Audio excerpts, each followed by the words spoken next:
Welcome to the Tony Stewart Get Ready podcast in partnership with Insurance Nerds. I'm pleased to be joined today by Sheryl Garrett. In this episode, we'll be discussing career transitions and specific issues that women should consider about financial preparedness. Sheryl's the founder of Garrett Planning Network and has been dubbed the All-American Planner because of her zealous mission to help make competent, objective financial advice accessible to all people. She's been recognized 6 times by Investment Advisor magazine as one of the most influential people in financial planning.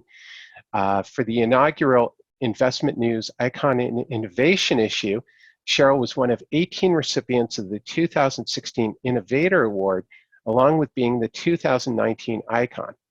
Financial Planning magazine in 2010 honored 6 practitioners that have made significant contributions in the financial planning industry. And this just list goes on. Sheryl's one of the most influential people in the financial service industry. On top of that, Sheryl's also and I'm so young. Aren't we all? So this list could go on for a while, but we actually wanted to get into some questions. We could just talk about Sheryl's background for 45 minutes. A couple other points. Please, let's not. The biography is next week. Sheryl's also been honored to work with the House Subcommittee on Financial Services regarding predatory lending regulation and has testified before Congress on financial literacy, Social Security, and fiduciary reform. She's a founding member of the Committee for the Fiduciary Standard, which advocacy resulted in a shout out by President Barack Obama in 2015, which we'll get into in a little bit later because that is just very cool. In addition, Sheryl's authored, co-authored, and served as a technical editor on over a dozen books and several magazine columns. Names of Sheryl's books will be in the show notes. So let's get right into it. Sheryl, good morning. Good morning. So glad to be here with you, Tony. Thank you. Yeah, well, I'm just thrilled to have you on. And so you want to tell us a little bit about what you do? Oh, gosh, where do we want to start? You mean my day job? Yeah, let's get into the day job. It's the focus on the day job part. If you can't have fun doing whatever you're doing, it's not even worth it. I currently, and for the last few years, have gotten to focus most of my entire activities on being spokesperson and visionary for the Garrett Planning Network, which is a nationwide network of hourly based financial advisors, financial planners. So we're holistic financial planners. Some people may have expertise in various different areas, but one of the main things that we focus on is making competent, objective advice accessible to all people. There's always been, or at least for a good number of years here, there's been great advice available to those who had lots of money, or lots of money to manage, or a big need that we could fill with, an insurance product or an investment product or both. But sometimes people need things about their financial planning lives that may or may not involve the products. And so it's kind of looking at everything from a holistic viewpoint, and then we turn to the specialist to fill those voids for specific insurance or investments or tax, or hey, in my book, I outsource everything if it's complicated tax because it's not something I enjoy. So we pride ourselves in being, really the important part is making a great connection with the client, figuring out what it is to help them do what it is they have shared with us that they want to accomplish. And then, identifying what needs to be done, what services and products and strategies would be appropriate, and then we help them find those resources. So we can't do everything for people, but we can help work as kind of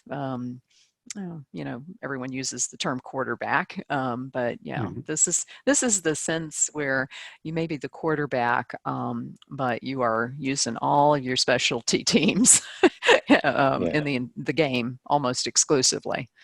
The quarterback's not running the game; they're just facilitating the moves on yeah, behalf of the client. So we're fiduciaries. We charge for our time. We work on a fee only basis. Some of our members also do assets under management, but they have the bench strength and the skills and the desire to do so. It's not all that common within our membership. Most of us provide investment advice, insurance advice. Um, and traditional financial planning type of guidance, but we do have to turn and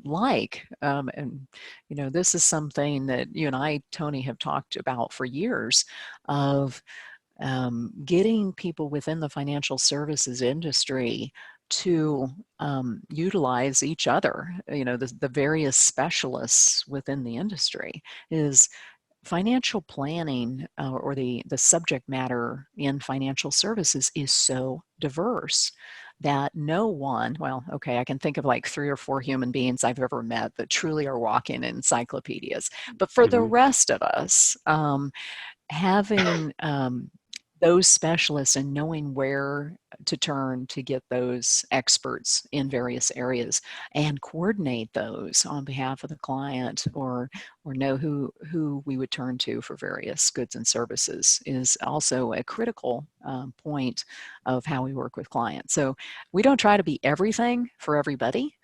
Most people who are just getting started, they might be middle income clientele. They need to be frugal. hmm, They can't afford, or at least in my book, they shouldn't afford, unless they have extenuating circumstances like cognitive decline, or maybe they're just busy professionals and can't justify doing this legwork themselves. But the majority of folks that I've met with and worked with over time, true middle Americans, these would be like the millionaires next door, maybe 5 to hmm, 15 years before they hit that millionaire status, or maybe they've already hit it. Heck, if they live in California, they have hit it because of the price of their home, and estate values between insurance and the house. The concept of millionaire is it's kind of like 60 is the new 40. yeah, Millionaire is just maybe like middle income for many of us, and you have to be a multimillionaire or something much more than that. So definitely, when I'm speaking of millionaires, I'm still thinking of the millionaire next door personality. yeah. Well, I think that's very true, and I love your point about the quarterback and not being able to do everything, and to remember that each of us brings a specific set of skills, and we're Hmm. doing our clients a real service when we concentrate on what we do best and Hmm. outsource those areas, because then we can spend Yeah, more time helping more people with our specific skills. So, exactly. yeah. Very, very well put. Um, if you don't mind, I want to Oh, share a little go story for it. about a gentleman that I used to work with in Kansas City. I live in Eureka Springs, Arkansas now, since I do everything online and on the web. You can be wherever you want to be. Hmm. And when I was working with individual clients in the Kansas City area, I had a gentleman that he specialized in elder care insurance, Okay. and his name's Michael. He's still in the business and everything. It's just I'm no longer working with individual clients, and I'm no longer in the Kansas City market. But the relationship I had with Michael, and he and I had with the clients that we mutually served, was wonderful. And there are many times where I might go to a regional or national firm to or direct my clients to that outlet. Many times I need and want, and the clients need and want, a local connection, somebody they can Hmm. sit down with, and especially something like long-term care, possibly even disability insurance. Certain types really need that expertise, and so I contacted Michael about a client situation where I felt long-term care insurance would be extremely appropriate. So I talked to the clients about what I felt would be appropriate and that I would like them to speak with Michael to get that implemented. And they said, yes, we will speak with him. And I got a call during or shortly, yeah, I think it was during that meeting. And I had teed the clients up for one thing, and stuff changes, as you well Mm, know. yeah. One of the things that holistic financial planners, even though I'm not currently working with clients, I live vicariously through other holistic financial planners in our network of about 235 advisors around the country right now that do business as I did. And so, we're all over the last several years starting to really embrace this concept of outsourcing to specialized participants. I know that's kind of an odd word, but Hmm. those that are specialists in our industry and not the holistic folks that we fill that role. Um, and so Michael, being the elder care specialist, he helped our clients with long-term care and Medigap kind of health insurance issues, Hmm. looking at Medicare, which policy would be right and which supplemental policy you might need to add to that. And I found that to be something that most people would prefer to do face to face, and we wanted that local Mm, connection. And we got people all over the country, and sometimes they do live in a hinterland like I do yeah. of a town of 2,000 people. And so we do need to have these long distance connections. But I'm really delighted with the bifurcation, or well, more than that. It's, we were talking earlier about the siloing of insurance products, and that a human being or a household, they need often something from each of those silos, but how they get it delivered to them many times is um, one contact actually has to set up to make sure all those connections get made. So I'm a big fan of practitioners working together for the betterment of their client. And that's really how we can fulfill our fiduciary duty, is by not trying to be an expert at everything. Be an expert at what you can be, what you want to be, and what you're passionate about, and then find the other experts that can help build out that team. We don't have to have it all in-house, and that's what's so liberating about this. Yeah. No, Many and of us have that's small firms. yeah. Well, and that's such great advice. Is a good portion of the insurance nerds audience are younger people in their career path, and it's such a valuable lesson for them to learn. Is that Hmm.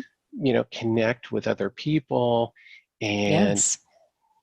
learn what they do, because again, it's all about benefiting the client and finding those Uh-huh. people, because we can't all be specialists in all Right, areas. So, right. Yeah. so And one of the things I recommend to new advisors joining our network, new planners, they may have lots of decades of experience working as a financial planner or advisor in a different business model, but we work with folks for our time, and so we do need to find those providers that can fill in the voids. We sell advice and time, so we get a hmm. fee for that advice. But our clients also need products that we help identify, or maybe specifically say, I think you need this, this, and this, and this, and I want you to go to the specialist to get it filled. Now, as I learned through my colleague Michael, the elder care specialist, he what now this wasn't like some kind of an arrangement we set up ahead of time, but subconsciously maybe we did, that his exchange for me thinking of him and him keeping me in the loop with the like, he would clip articles about things on the subject of long-term care that he thought I needed to see. So he was my personal kind of keeping me in the news, or not in the news, aware of the news, and making certain that I didn't look stupid in front of my clients, Yeah. that I gave Mm-hmm. good, solid advice. But one time, it's really easy to get out of date. Products change, evolve, with these new hybrid policies, which I'm really getting quite excited about personally. And I know some of the insurance nerds are probably going, "What? A fee only Mm-hmm. financial planner type is excited about insurance?" Yeah, we've changed. um, for the longest time, I've heard this, and it's legit, that fee only planners think that clients don't need anything else. Well, yeah, we do. And I think that this whole notion of, but you guys don't implement anything, or something along those lines, that's another one that we hear. This is where insurance professionals, the property and casualty, the elder care, darn near everybody I meet doesn't have enough life insurance. And then a whole nother conversation about disability insurance. Um, None of us want to waste any client's money or Mm-hmm. time or energy, but lo and behold, I have rarely met a person that didn't have, or that had enough coverage. One of the books that you had mentioned on the intro, Tony, was I can't remember where we got into it, but I was doing some research on property and casualty coverage. I think this may have been for the Personal Finance Workbook for Dummies, um, and it was looking at property and casualty coverage. I think we may have even touched base about this a few years ago, but I kept running into situations where homeowners lost a home in California due to wildfire, mudslide, something like that, and the appreciation had gone up far faster than the policy they just bought 5 years before, because of Mm-hmm. the prices changing so rapidly. Now, I was working in Kansas. I'm sorry, that's my own punchline, and if anybody else Yeah. wants to Google, please feel free. But we don't see those kind of housing swings. Mm-hmm. It's just a nice little increase like this, or slow and steady. We don't see the fluctuations that the coasts or certain pockets within the country do see within housing prices. And so someone like myself could have absolutely been caught off guard. I mean, if that was my client, who was woefully underinsured to the point that they didn't even have enough coverage to cover the mortgage. I mean, this is severe um, failure of planning. Mm-hmm. How's that quote go in Cool Hand Luke? We have a failure to communicate. That's um, it. That's it. um, yeah, that would be a real failure to do the right thing for the client by not being fluent or aware of stuff that happens, because we're not in the geography is not in our own backyard.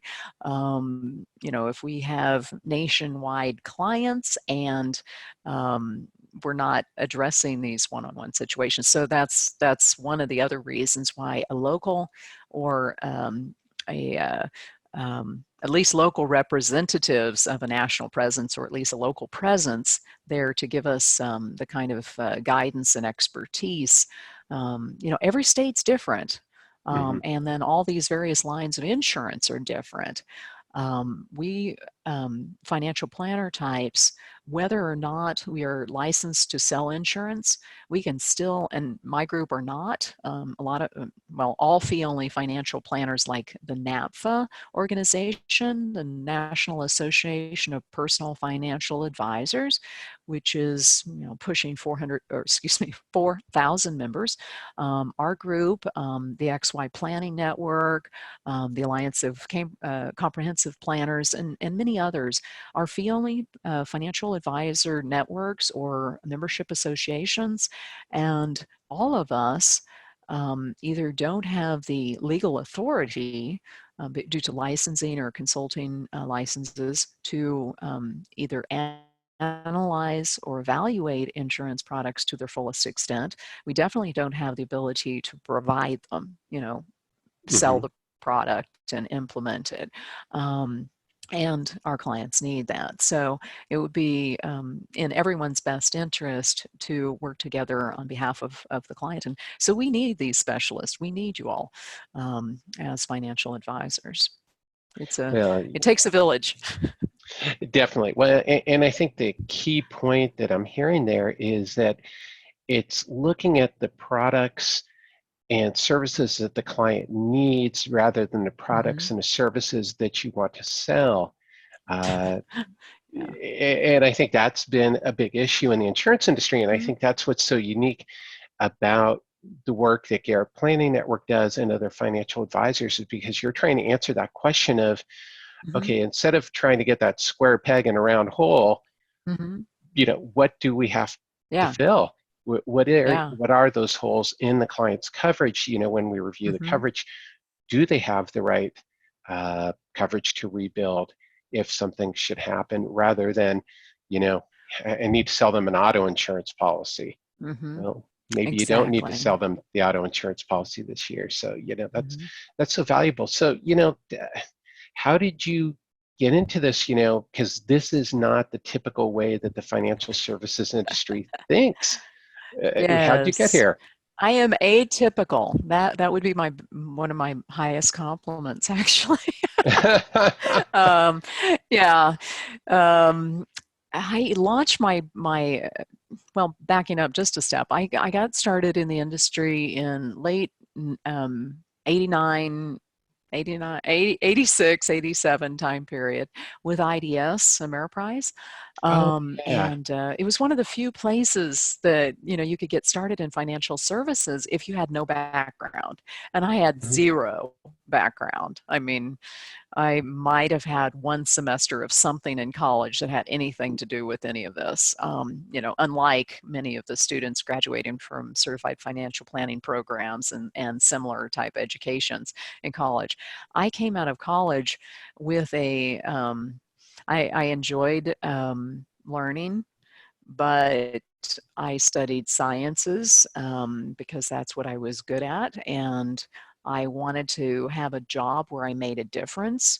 Um, Before I got out of college, I actually started working full time. I took the long road through my Hmm. bachelor's program. It took 6 years.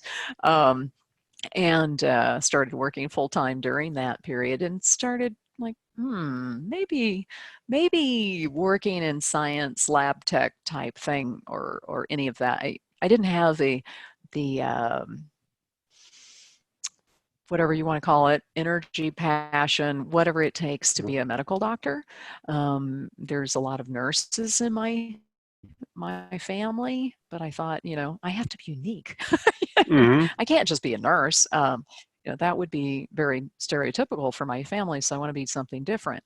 And so actually, I thought I was going to go into physical therapy or something along those lines until I realized I'd have to have four semesters of calculus or something, and I changed majors in college just because of 4 semesters of calculus. Well, in other words, I bounced around not knowing what I wanted to do. But at the same time, I was reading Money Magazine cover to cover. I was reading Hmm. Bottom Line Personal because I wanted to understand this personal finance stuff. Mutual funds were making it big time in the mid 80s. And I was studying them in the early 80s, right after high school. And I I love the idea of becoming financially independent, knowing a lot of these things that had not been really publicly available until the kind of personal finance tsunami that hit in the 80s and 90s of awareness and so forth. So basically, I walked into what I learned later was a brand new emerging profession. We're still emerging in my book, Hmm. 30 some years later. You know, we're still emerging, but it's really cool to be part of the co-creation of this new and very, very important role in people's lives. I mean, one of the things I knew that I wanted, Tony, is whatever I did for a living, I needed to make a difference. I needed Mhm. to, when I walked away from my job at the end of the day, I needed to know that, if I didn't show up, it would matter.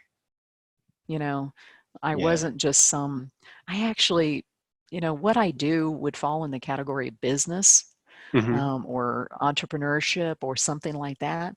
The concept of business in high school and college, I mean, I even still roll my lip when I say it now. Mhm. I'm a proud business owner, but if you would have talked to me about entrepreneurship, I would have gotten excited as a young person. I'm still a young person, but I mean, as a high school, college age person, I could have gotten really gung ho about the entrepreneurship of becoming an advisor. But Mhm. it was all just kind of new and scary. And I was afraid to death of clients for my first 8.5 years after starting at IDS. I did not Wow. want to have any face time with clients. I don't want to be the front person, is what I said, at least to myself. And Mhm. I interviewed with a number of different companies where I could find a behind the scenes role. I had completed my certified financial planner designation by that time, but that was like in 1991, and the Mhm. exam is so much more robust than that. I've taught the investment segment of the course, and one of my colleagues has taught the intro portion for several years at Kansas State University. And just looking at the subsequent years of the investment segment, it got a heck of a lot more complicated. I don't think that it was that my memory just faded. I really do believe that the designation, the exam, is a lot meatier and a lot more robust than it was when I took it. Plus, it was 6 parts when I took it, and now it's 1 part, which definitely makes a bigger deal. It's much more like the CPA exam or the CFA exam. Um, but once I got into this industry and found what fit for me, I started at IDS. I was not somebody who could support themselves on transactional sales. I was told by my manager, my district manager, and actually the team at IDS said, Cheryl, you would be such a great trainer. When you Mm. get somebody in front of you, you do so well. And I was really getting excited about the idea of, moving into a training role. But my production was so horrible because I couldn't make a cold call if my life depended on it. And, Mhm. you know, I mean, I I understand that some people do that and they can do it and stuff, but I couldn't. And so, believe it or not, I faked it. Yeah. And if you don't hit the last number when you dial, so we're all, there's like 7 of us up in this bullpen, and I was 24 years old. It's like 1987. Crash is happening, and we're like, wow, that's pretty Wow. exciting. I'm glad I don't have any clients yet. Because if I had clients with money in it, it would be a big deal. But we were all so relatively new. I had been going through training with IDS about a year by that time when the market went down big time in October of '87. But we were just, young and, to at least to speak for myself, blissfully ignorant of what I didn't know. But I was so hungry to learn more. The firm did not want us to study the CFP or study anything other than sales and the products and what the company needed us to do. But I needed to know more for my own comfort level, to be able to, like, talk to people. So Yeah. I am very, very grateful to have a start through IDS, but I also recognize that it wasn't a good fit for me. They were much more limited then as well compared to now, as far Mhm. as the product lineup and so forth, and what kind of flexibility they can provide, financial planning and so forth. But so after that, I definitely got hooked on what my notion of financial planning was, but I couldn't quite find the right home. And I bounced around from, kind of being I don't think I was Girl Friday, the assistant to the only, uh, we didn't call it wealth manager or family office at the time, but that's what this Oh firm was yeah. doing, taking care of about 24 households. And I was balancing people's checkbooks and doing stock analysis and everything in between. So I really got a great education working for that gentleman. But I also started going, but what about the people who don't have a lot of money to deal with? And so I went to work at a couple of other firms as an employee at the next one, got a lot more, completed the more education, got a lot more confidence. And then I joined what now we call a wealth management firm as a 50-50 partner. And Mm-hmm. I stayed there for about 3.5 years. And we had my partner had an established firm, but got named on one of these lists. It happened to be the Worth magazine list of top 100 advisors the first time it came out. So 1995 or somewhere about there, 1998, that time frame, 95. 94, Mm-hmm. 95, something like that. Um, and so this gal got listed, and she's like, I am so busy. Why don't you come help me? And so I joined her firm as a 50-50 partner. And I have to acknowledge that everything that I did, and I'm skipping a few positions, Mm-hmm. but everything I did for the first basically 11 and a half years of my career um, was all in pursuit of finding what actually I would enjoy. I enjoyed the notion of financial planning, but I didn't actually meet it until I got to work with regular people on an hourly basis and sell my time and advice. Mm-hmm. And that's when I really truly fell in love with it. And I mean, I'm still smiling. I found that by charging for my time, it does put the onus of profitability and effectiveness, on the advisor, but I feel that's appropriate.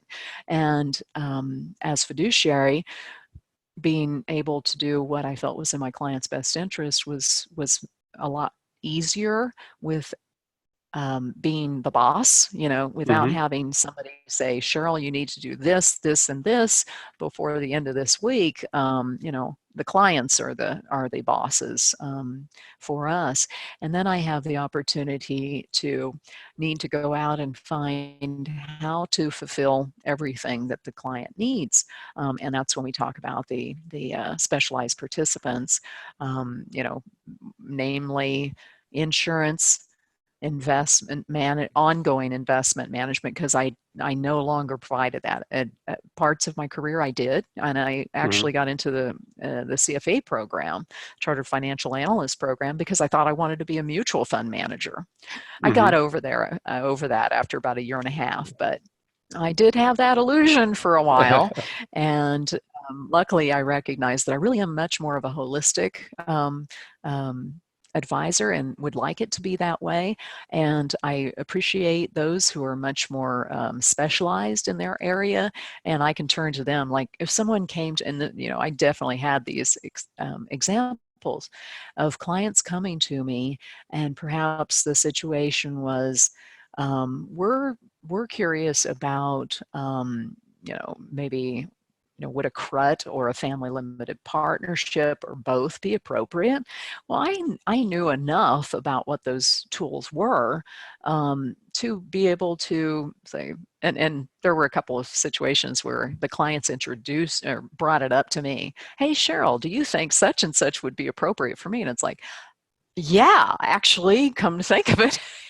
So I was kind of embarrassed that the client had to bring it up, but at the same time, she was a retired professor, so I felt a little bit better there. But it was like, yes, and that's a brilliant idea. Let me do a little um, research, and then we'll get together, soon and talk about it. So I went back to my initial studies, and I'm like, okay, well, that's the basics. Now I need to get some more. And so I contacted one of my other must have contacts of my specialized participants, and that's an elder care attorney who actually used to speak at our financial planning um, monthly meetings as an educator. And I contacted Craig, and he provided me with the insights that I needed, and said, yes, that does sound like a perfect fit for that client. Sometimes like you'll meet the perfect situation for a defined benefit pension plan, or this person should take a lump sum distribution from their retirement account versus the monthly pension paycheck. When should they take Social Security distribution? So a lot of those things are the types of questions that we deal with as financial planners, and they don't have products involved. And one of the things I want to make crystal clear to the audience is I very strongly feel that professionals should be paid for their work. And the reason I chose to be an hourly advisor is simply because I wanted to be available for those that didn't have substantial assets to manage. I didn't want to have to charge AUM. In fact, I discontinued it and no longer offered it. I went strictly hourly. Clients also don't want a meter that all automatically runs, so they needed to know what to expect. And so I quoted in the actual time anticipated, but also separately recognizing that, think of me as your advocate, your financial advocate, and I'm going to help you put together a plan of action to accomplish all the things that you've shared with me, that you're trying to do. And we're going to have to bring in some experts in various areas, whether that be regarding the stock options and the taxation on those that I don't want to deal with because I'm really not your expert on that, or if it's perhaps a more complex estate planning issue. I've got those people. We need to fill that irrevocable life insurance trust with a large life insurance policy. I need to get that filled. So I really love being in a trusted role of helping the client pull all of these pieces together, because very much like dieting or exercise, or eating right and exercise, money management, it's kind of all the same. Many of us know what we should do, but we need somebody to help us make it happen. And I see that as the financial planner's role. But then the financial planner themselves needs to turn often, and oftentimes with the same client, to outside professionals to, be able to completely fill the bill. Yeah, well, I think probably the most important thing you said there is, well, you said a lot of important things. I shouldn't say the most important thing, but just the one word to focus on is help. Is Mm-hmm. that it's all about help. How can you best help people?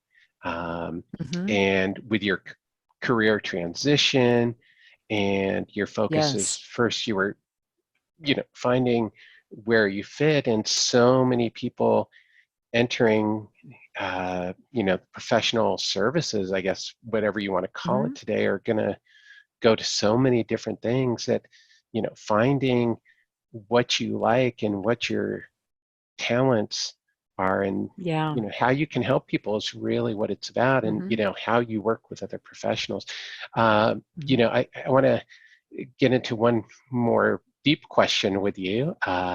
Is we've talked offline a lot about women in the Mm-hmm. financial services community, and I know that younger women I've spoken with oftentimes feel not quite alienated is not Mm-hmm. quite the right word, but how Mm-hmm. do you feel? How can women, make a difference? How can they, uh, you know, succeed in the financial services industry?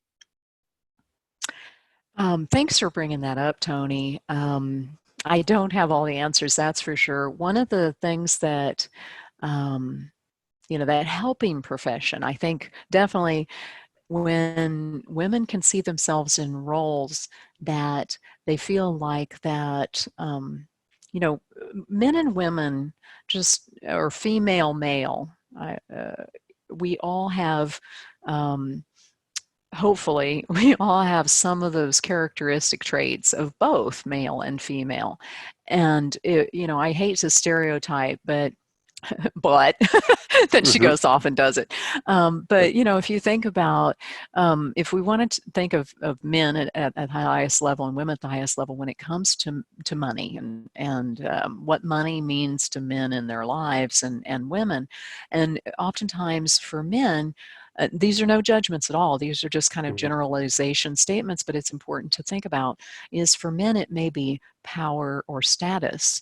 For women, it may be security.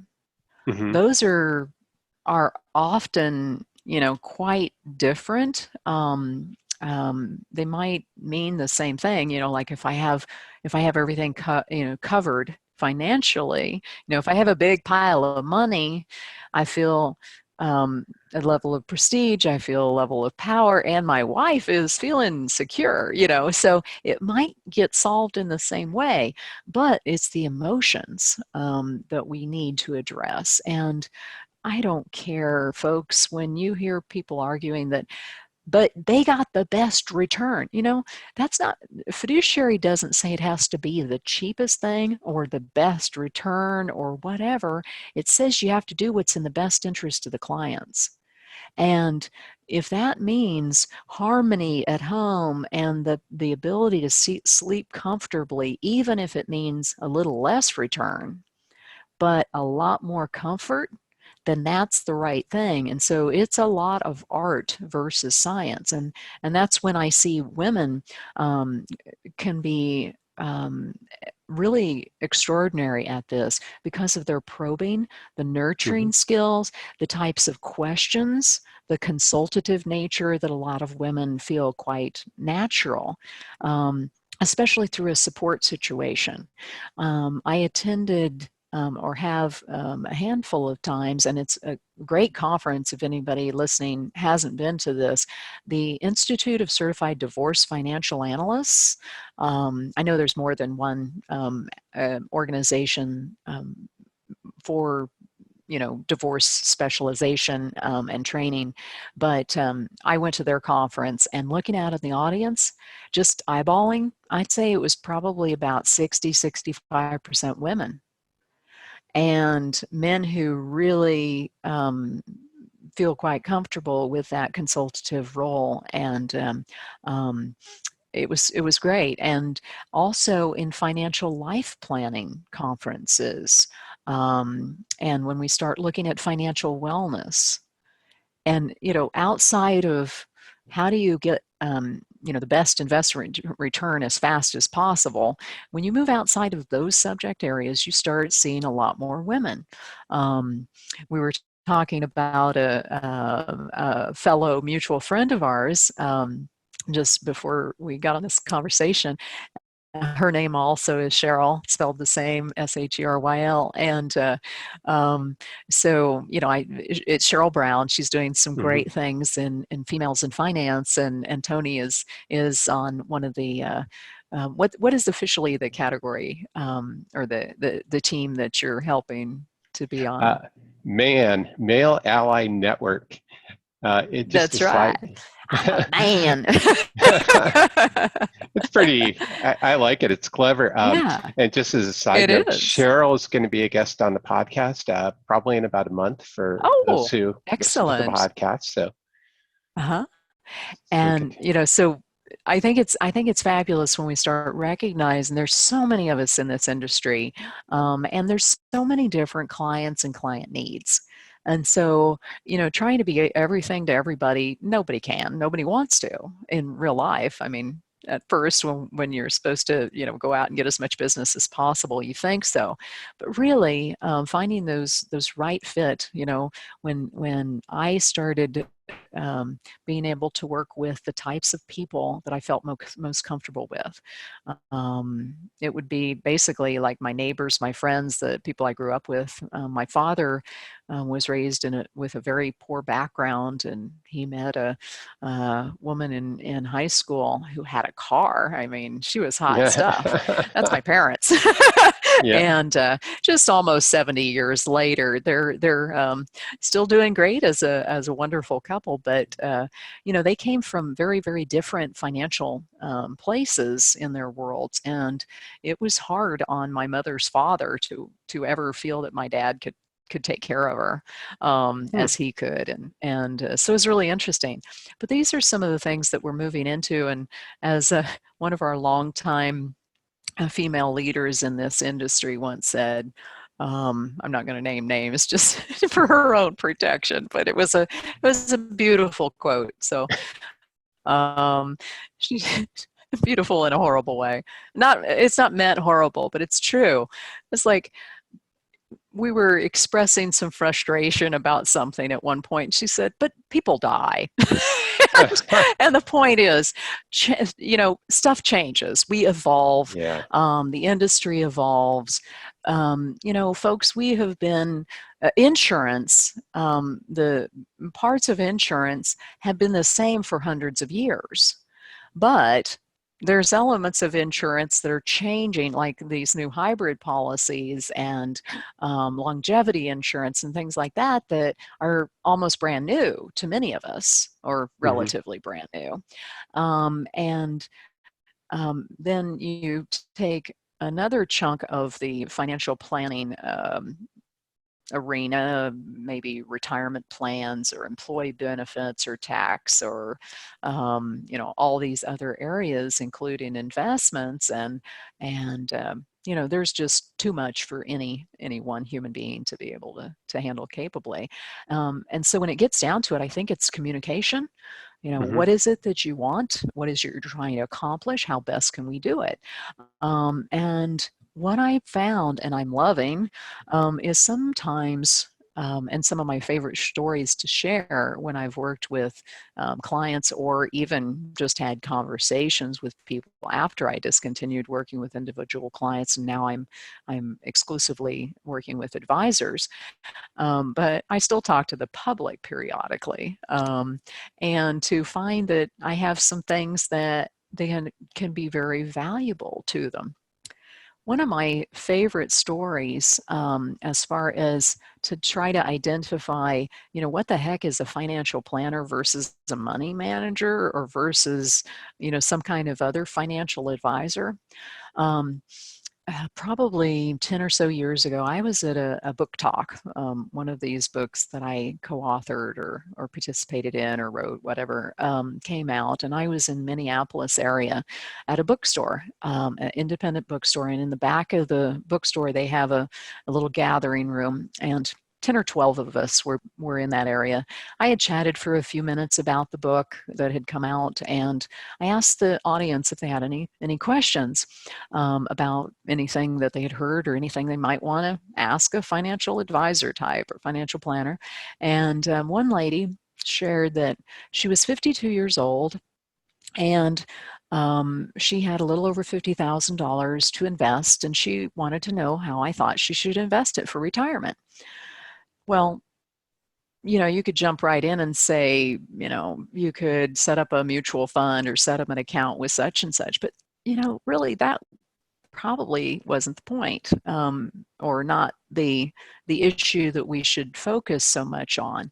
And so I stepped back and I asked her, this whole thing took like 10 minutes. I asked her, what is it you do for a living, and tell me a little bit about your family. Come to find out, she had been a single mom for a long, long time. Both of her daughters are in college. The first one is a brand new freshman. The eldest one is a junior. And earlier in the year, or just a few months prior, she was at the counselor's office enrolling the second one into college, and she started looking through the college application, or the offering materials and career path stuff for herself at Mm. 52.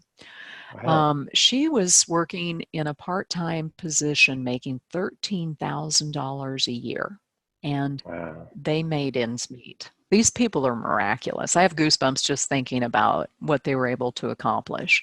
Never, had support they took care of themselves and did really well. They Hmm. lived on the bus line, so, and so she shared the story that when she was a young woman, or a little girl, and a young woman, she wanted to be a nurse. And um, she went to college, and she was in college her first year, met her soon-to-be husband. They got married. She dropped out of college. She had two children, and here we are several Yeah. decades later. So she had 1 year of college under her belt. Now she's had been a single mom most of that time, it sounded like. And I asked her, is there any way that you could go full time with this employer? And what does that seem like to you? And she's like, oh, that's not an option. I'd have to have a master's degree to go full time. Mm. And I said, what would you really like to do? And that's when she shared she'd like to be an RN. And so, you know, she said, so what do you do? What do I do with this money? And I said, well, if I were you, you're living on $13,000 a year, gross income coming in, or household income coming in. So after tax, take that money. This is not in a retirement plan. So it Hmm. was set aside for her nest egg, but she didn't have a retirement account. It was just in a taxable account. I said, take that money and spend that no more than you already currently are to support your lifestyle. Um, just pay the rent, pay Hmm. your expenses, and borrow as much money as possible, and get as many grants as possible. With three of you in the same household in college at the same time, it cannot get any better than this with no income and three students. So apply for as much grant and aid as possible. And then, okay, so you're going to be 55 years old and an RN. And all of a sudden, she just poofs up and with this pride and, almost like, oh my gosh, she could see it, envision this. And she's like, oh my goodness. And the other people, there were a handful of others in this chat, and they said, yeah. And signing bonuses at the hospitals are over $5,000, and at clinics, a little less than that. And she's like, yes, I would love to work at a clinic, ideally, but a hospital would be great. And I said, do you think you could do this for 10 years? And she goes, oh my God, Sheryl, if I could be a nurse, what I've always wanted to dream to. I mean, I'm talking about dreams of maybe a 16-year-old here, Hmm. or whatever, 14-year-old. And she's finally able to see them fulfilled just 40 years later. So she went to school to become an RN with that nest egg. It would be real easy to say, go invest it and Hmm. keep on keeping on. But that wasn't the issue. Human capital here, taking that money and investing in her after graduation, estimated pay, and this is from the community members in the chat. They said RNs make starting salary between $45,000 and $55,000 a year plus amazing benefits. This woman Yeah. had been making 13 with no benefits. Well, So that's can you do this fantastic. for 10 years?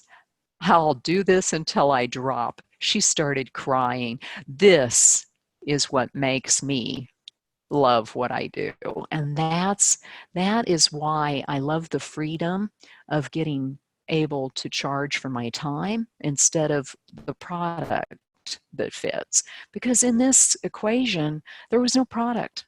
It was Hmm. don't even invest it. Invest it, but invest it in you, in your education.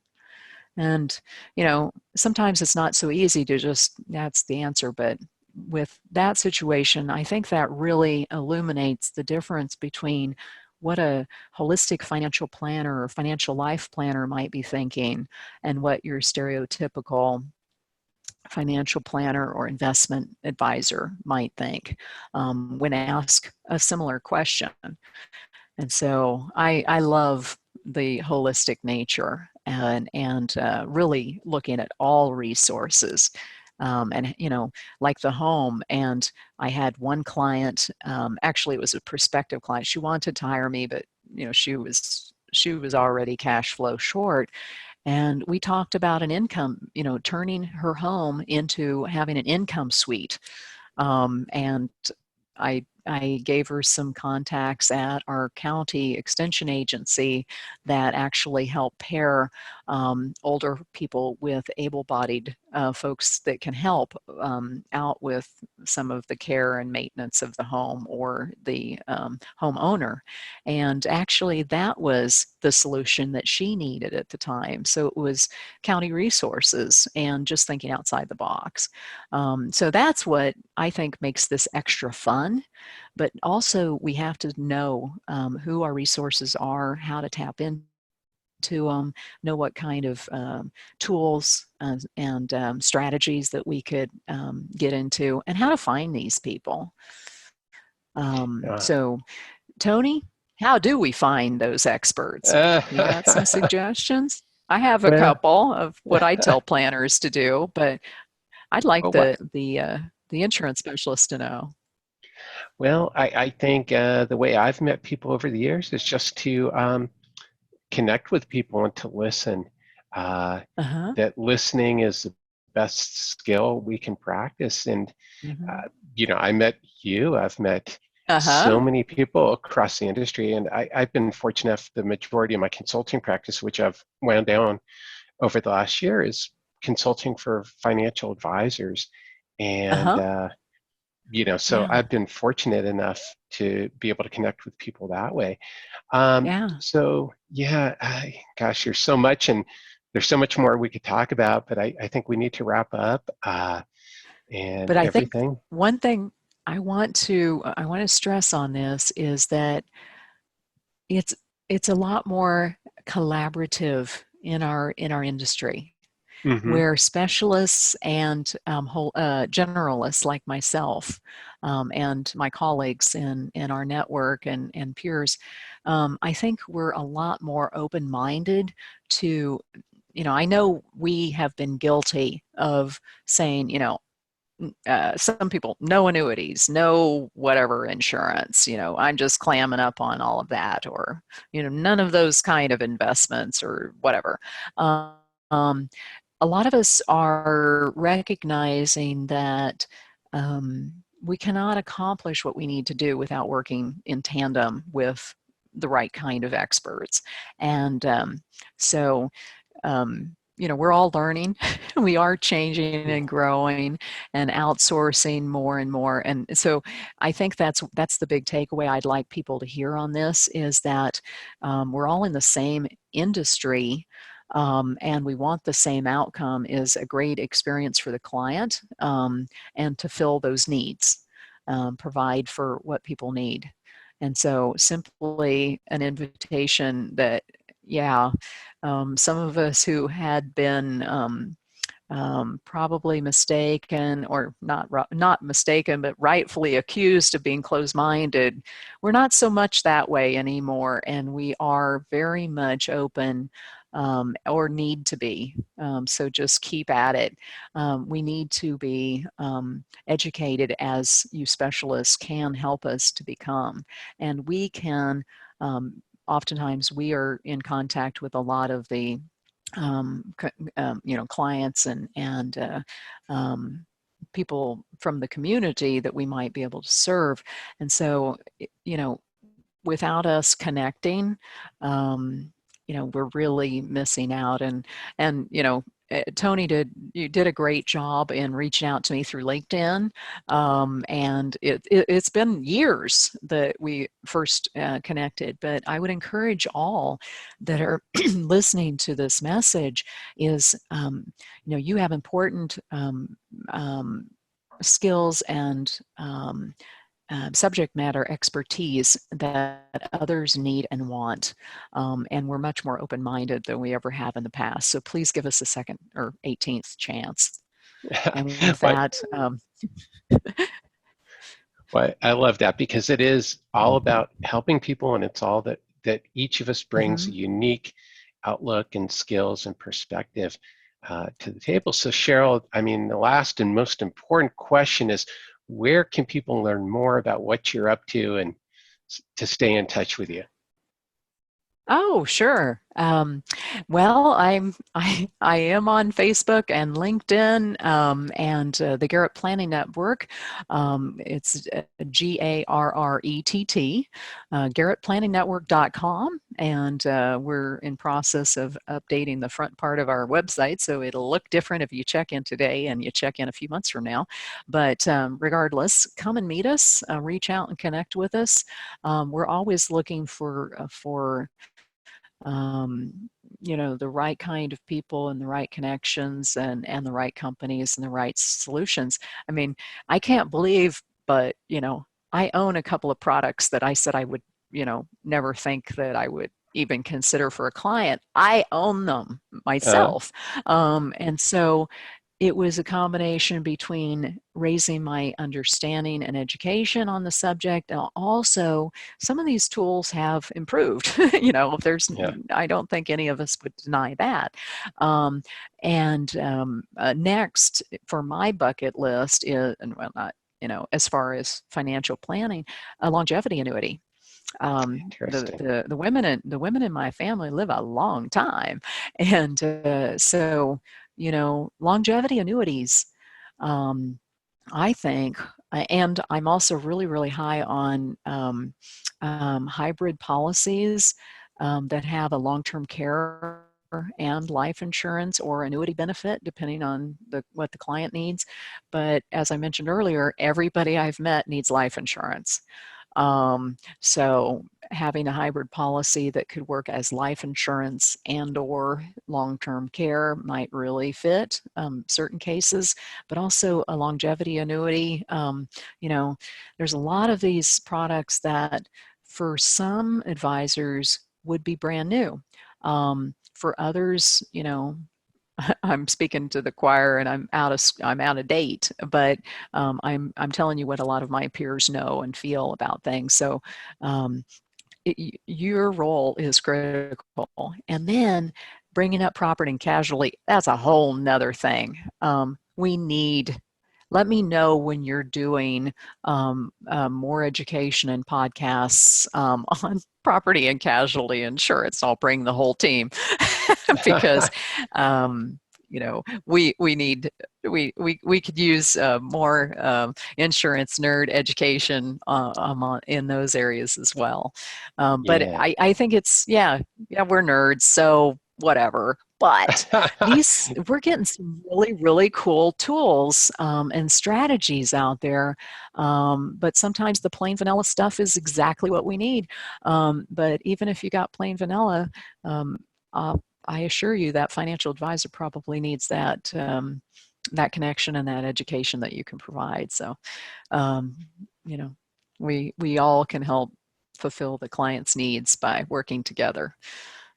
Oh, yeah. Well, definitely. Well, thank you so much. And I know the insurance nerds community would welcome you as part of it with your invaluable insight. And I'd like to thank you so much for joining me today, Cheryl. It's been a pleasure, as always. My pleasure, Tony. Great to talk Thank to you. you again. Yeah. So, Thanks all. and thanks, everybody. And please remember to subscribe to the Get Ready with Tony Stewart podcast. Have a great day until next time. Absolutely.